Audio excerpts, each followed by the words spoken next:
Je vous fais une petite vidéo pour vous partager mon parcours, comment ça s'est passé finalement pour moi, comment le chemin, disons, a commencé, puis quelles ont été un peu les expériences de l'humaine, puis comment j'en suis arrivée à la réalisation de tout ça. Ça a été quoi comme les choses qui se sont passées dans l'expérience.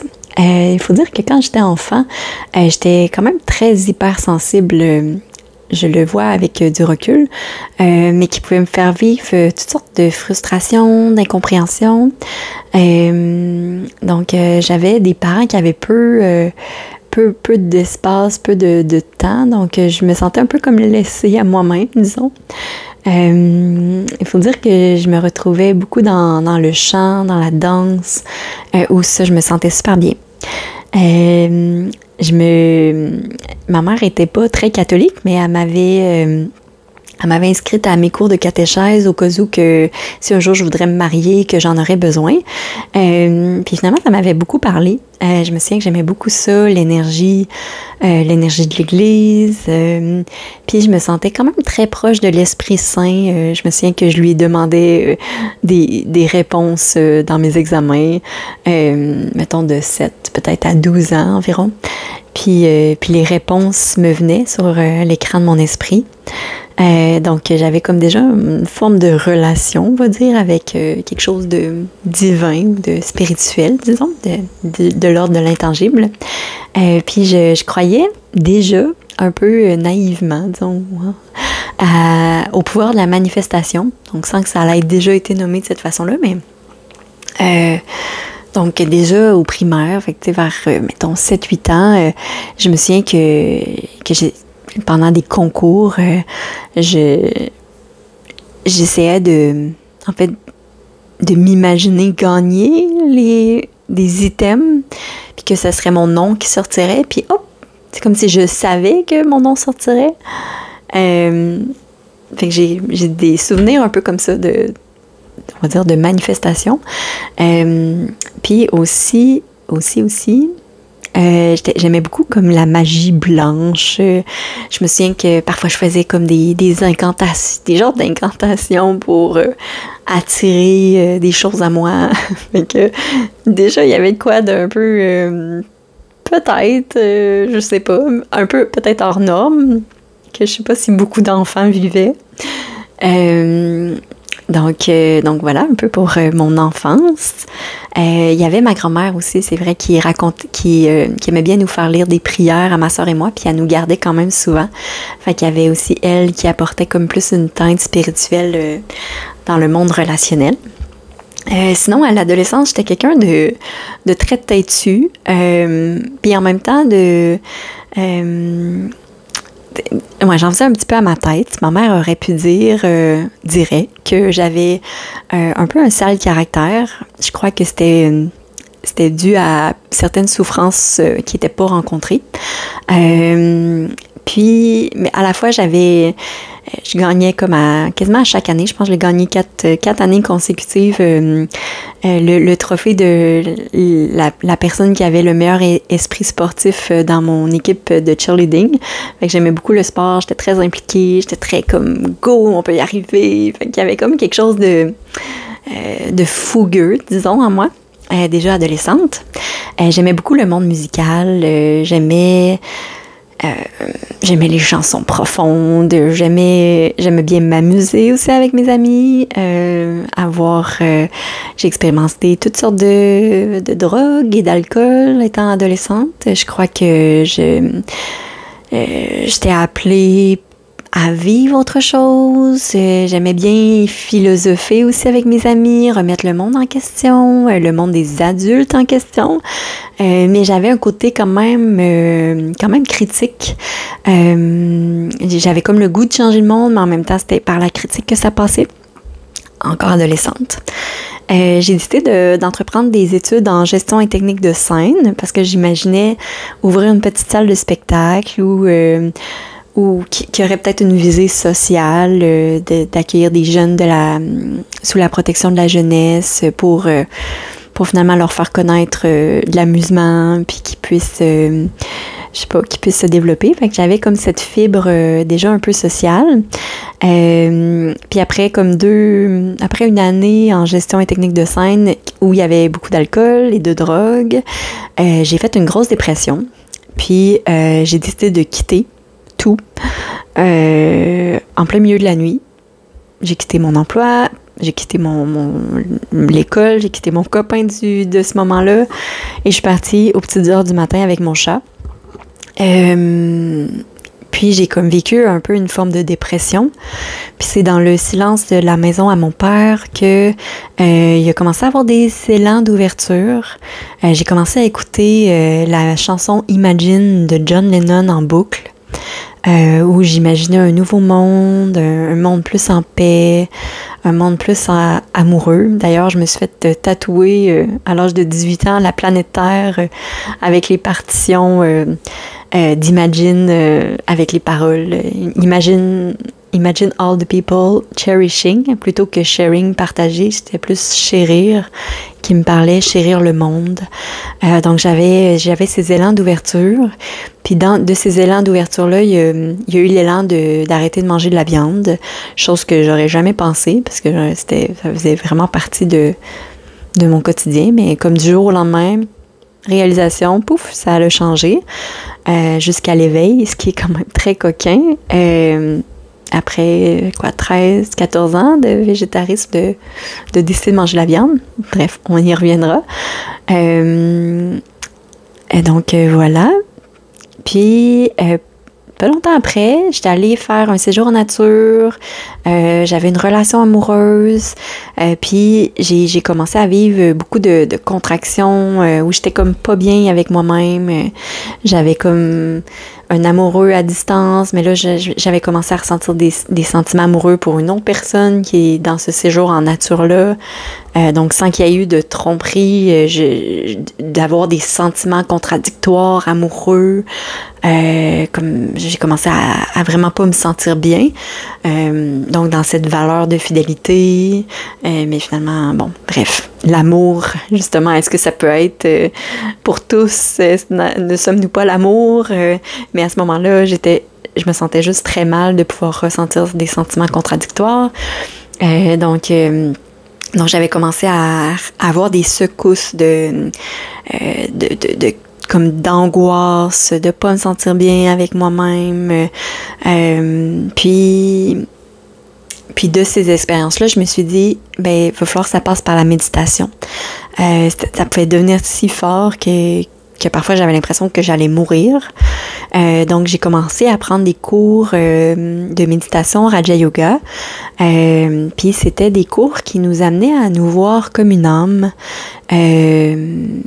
pure, une âme aimante, avec des pouvoirs spirituels. Puis il y avait toutes sortes de méditations qui me faisaient du bien. Fait que je me suis comme vraiment lancée là-dedans, un peu comme naïvement, en suivant ça, suivant le cœur.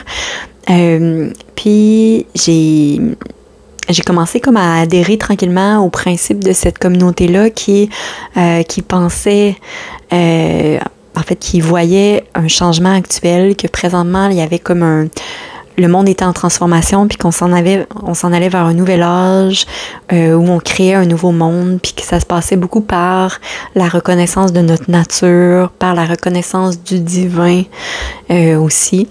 Puis fait que j'ai commencé à me lever tranquillement aux petites heures du matin pour méditer. C'était vraiment comme la vie qui me poussait, tu sais, il n'y avait pas comme d'effort de je dois méditer le matin, c'était comme ça se faisait, ça se réveillait le matin. Puis tranquillement, c'est devenu de plus en plus fort, de plus en plus présent à chaque jour. Puis j'ai décidé de quitter mon copain de ce moment-là pour me lancer comme plus à fond dans ces enseignements-là, où j'ai commencé à vraiment m'impliquer beaucoup, où en fait, je suis tombée, disons, complètement amoureuse avec Dieu, disons, avec une espèce d'énergie très douce. J'ai eu des expériences très extatiques où j'étais en union, disons, avec Dieu, où je sentais aussi qu'il y avait comme une espèce de place que je devais prendre, d'oser dire oui. Donc, très rapidement, j'étais impliquée avec la coordonnatrice du Centre de Québec de Raja Yoga du Québec. Très rapidement, j'étais impliquée à donner des cours, à donner des conférences. Puis là, ça se faisait, tu sais, c'était pas Karina, parce que Karina, elle pouvait pas faire ça, disons. C'était vraiment comme le divin qui prenait la place de la personne. Puis je baignais constamment dans ces enseignements-là. J'ai fait énormément de retraites un peu partout à travers le monde, surtout en Inde. Mais je dis énormément. Mettons, je suis allée 3 fois un mois en Inde, 3 fois en Angleterre, à peu près un mois aussi, aux États-Unis. Donc, je me suis quand même un petit peu promenée dans les différents centres, qui étaient comme une communauté mondiale, parce qu'il y avait vraiment ces élans. C'était comme vraiment ma vie, en fait, là. Ça prenait toute la place, ou presque, parce que j'étais aussi aux études à temps plein. D'ailleurs, après ma dépression puis la technique de scène, j'avais décidé d'aller vers des études universitaires en orientation, donc en relation d'aide, pour accompagner les personnes dans leur choix professionnel. Puis, à travers ce parcours-là, c'était quand même très précis parce que c'était... c'est ça, c'était des études où on étudiait beaucoup le counseling, l'humanisme, sa place dans l'existence, le sens à la vie. Fait que ça me rejoignait beaucoup en parallèle avec tout ce que je voyais par rapport à la spiritualité. Puis il y avait beaucoup le début aussi de la pleine conscience. Fait que ça me parlait beaucoup. Puis à un moment donné, j'avais fait une méditation pendant que j'étais dans une retraite. Puis il y avait une chose qui m'était révélée, c'était que un de mes rôles, ce serait d'accompagner les personnes à trouver leur juste place dans l'arbre. Parce que je voyais un peu comme les humains, un peu comme toutes des feuilles de même arbre. Donc, puis que chacun avait sa place juste dans l'arbre, finalement, dans l'être un, que je comprenais pas à ce moment-là, mais c'était comme des visions ou dans des méditations, des fois qu'il y avait des choses qui m'étaient révélées. Puis je trouvais ça précis, finalement, mes études en orientation, de faire ça. Fait que j'ai poursuivi des études aussi à la maîtrise en counseling et d'orientation. Puis, voilà. J'ai été dans la communauté spirituelle pendant environ 4 ans, jusqu'à ce qu'à un moment donné, il y a comme des choses qui fassent plus de sens, qu'il y a comme... comme si quelque chose me séparait du grand tout, puis que ça devait pas être ça. Puis ça a été très... comme quasiment du jour au lendemain, là. C'est la vie qui peut surprendre parfois, mais... fait que j'ai décidé d'écouter plus ce grand maître intérieur, de suivre mes élans intérieurs, parce que je commençais à plus être bien. Il y avait comme des choses qui me rejoignaient plus. Puis voilà, je voulais aussi une vie de famille à ce moment-là. Puis dans la communauté, c'était très... méditation petites heures, pas de relation comme amoureuse. Il y avait aussi beaucoup de principes sur l'alimentation, sur comment vivre en conscience, qui était quelque part une bonne chose, mais en même temps qui faisait plus autant de sens pour moi à ce moment-là. Bref. Donc, pas longtemps après avoir quitté la communauté, j'ai la vie orchestrée une rencontre avec Juliane. En fait, une amie d'une amie à Juliane m'a invitée à aller voir Juliane. Puis c'était ça. Comment dire autrement? Si vous avez déjà écouté Juliane, Just Be Love,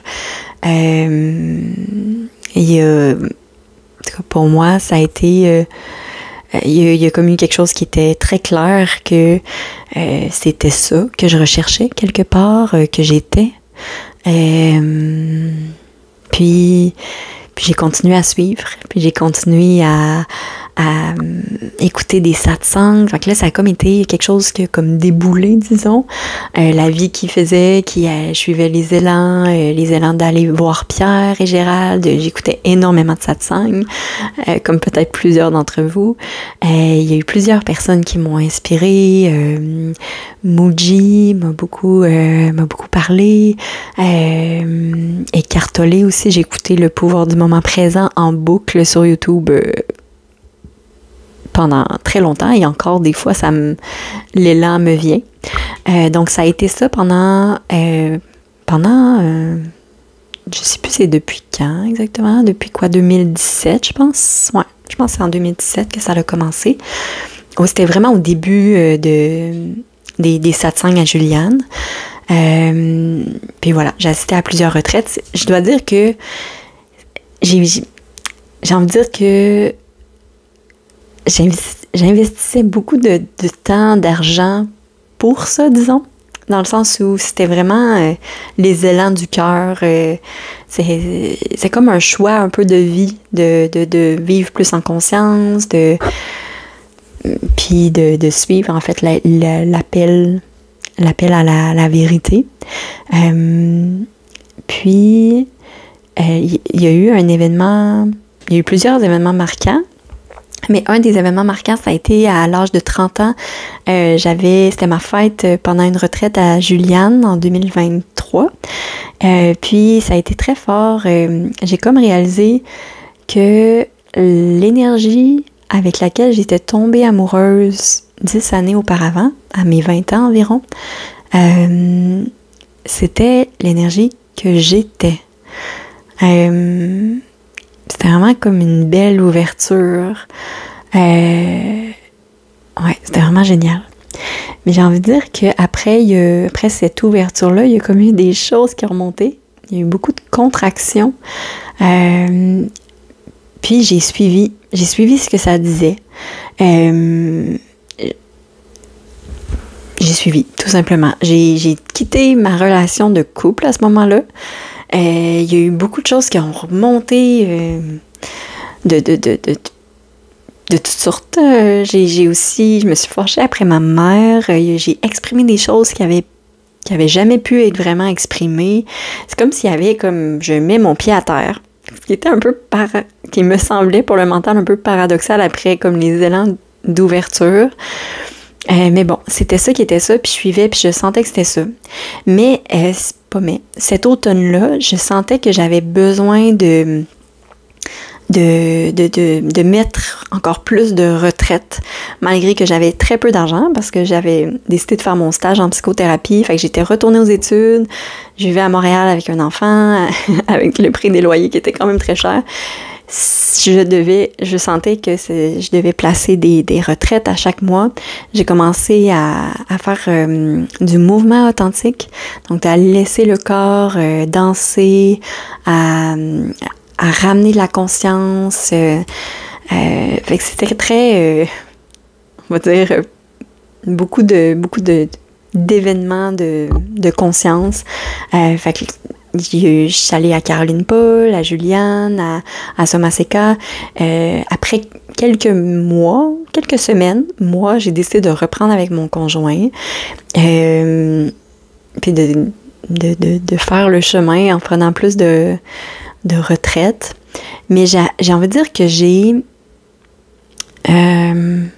je cherchais plus l'éveil. Je pense que je cherchais plus l'éveil à partir de ce moment-là. Mais je vivais quand même beaucoup d'anxiété. C'est comme si... en fait, je faisais mon rôle en psychothérapie, puis je vivais beaucoup de choses de conscience, d'éveil. C'est comme si mon mental, il s'y perdait un peu dans tout ça. Puis... Fait que ça a été un peu ça, j'ai envie de dire, mon année, l'année comme 2023, début 2024, jusqu'à ce que j'aille à une autre retraite en avril 2024 avec Juliane, où elle parlait d'anxiété, puis où j'ai décidé de dire oui à l'anxiété. c'est comme si il y avait encore quelque chose qui contrôlait. Puis finalement,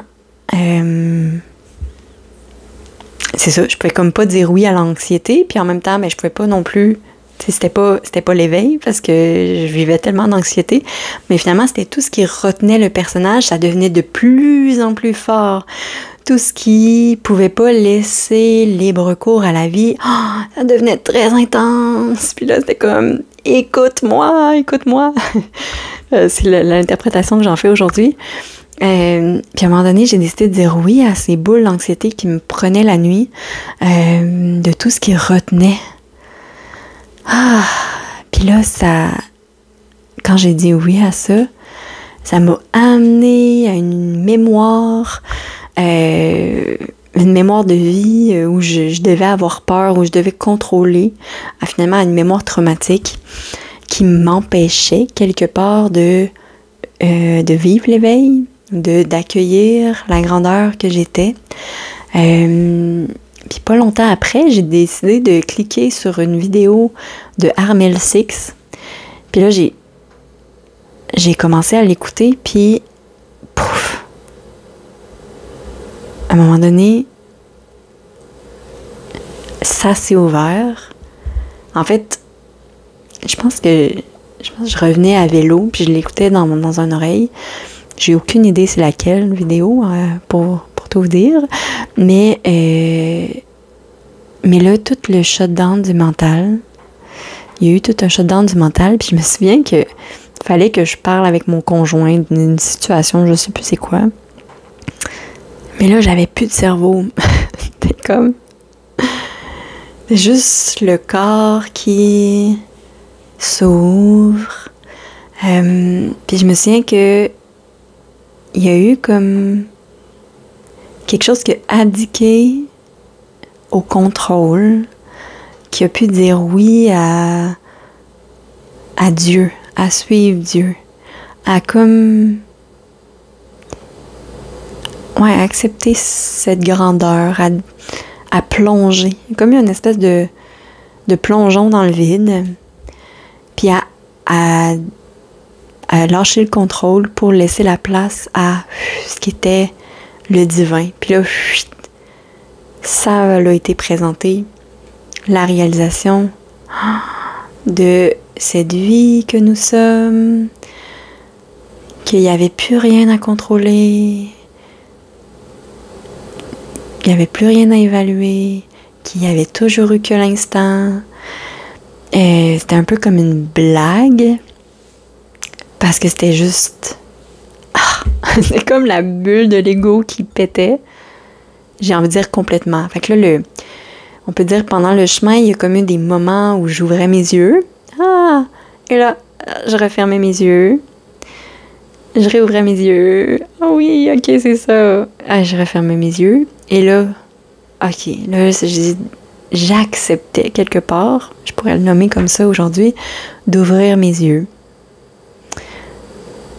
Et d'abandonner les montagnes russes du mental, qui étaient si stimulantes, pour laisser révéler la paix, l'amour, la tranquillité. Et depuis ce temps-là, il y a eu toutes sortes de choses qui sont remontées. Ce que j'aurais pas pu m'attendre. C'est comme si je pouvais m'imaginer que l'éveil, et oui, c'était on va dire, une forme de paix, de tranquillité, ce que j'avais déjà entendu, on va dire, à ce niveau-là. Mais j'aurais comme pensé que ça aurait été comme installé dans une forme de paix, mais de mon côté, dans l'expérience, il y a eu beaucoup de choses qui ont remonté du personnage. Comme si là, je devenais champ attentionnel qui pouvait accueillir tout, et donc tout pouvait remonter du personnage. Donc il y a eu des mémoires traumatiques, il y a eu plein de choses qui ont été présentées, il y a eu des secousses de pleurs intenses, comme pas de tristesse nécessairement, mais de genre le corps avait besoin de pleurer, comme une décristallisation du corps, où tout pouvait retrouver une forme d'homéostasie, où ça parle de façon fluide, sans ressaisir le contenu qui a été nommé, par exemple, il y a 1 minute, 2 heures, chose que je faisais constamment avant l'éveil. Donc, tout qui pouvait se détendre, qui pouvait accueillir, vraiment la reconnaissance de cette conscience une qui accueille l'humaine, qui accueille tout ce qui a à émerger dans l'instant. Puis, voilà. Puis, il y avait plus comme comme d'identité à coller. C'est comme juste l'élan de l'instant. Puis, étant ça, il y a eu un élan de remanger une fois alors qu'on me proposait un morceau de viande. Chose que j'aurais jamais pensé. Comme si le mental pouvait catégoriser qu'est-ce qui était bien, qu'est-ce qui était moins bien. Après, s'il y aura d'autres élans, je sais pas. Mais c'est ça. Il y a plus rien qui catégorise qu'est-ce qui est bon, qu'est-ce qui est pas bon. Il n'y a que l'élan de l'instant, l'écoute du corps, du cœur, de la vie. Donc, voilà.